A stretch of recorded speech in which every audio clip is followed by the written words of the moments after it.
Digarkhal ME school football মাঠে আজ শুরু হলো স্বর্গীয় রবীন্দ্র বৈষ্ণব নকআউট ফুটবল টুর্নামেন্ট।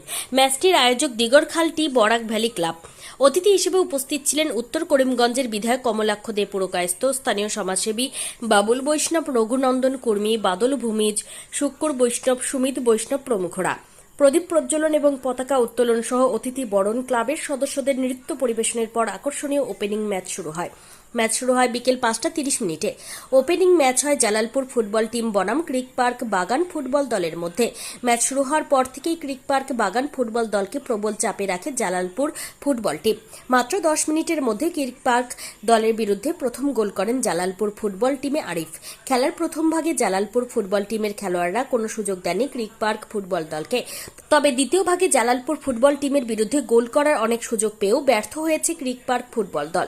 এই সুযোগকে কাজে লাগিয়ে খেলা শেষ হওয়ার 5 মিনিট আগে বিপক্ষ ক্রিক পার্ক ফুটবল দলের বিরুদ্ধে দ্বিতীয় গোল করেন জালালপুর দলের হয়ে মেদি। আজকের এই ওপেনিং ম্যাচ পরিচালনা করেন নিরুপম দাস, সিন্ধু কর্মকার, ফাগু গুসাই।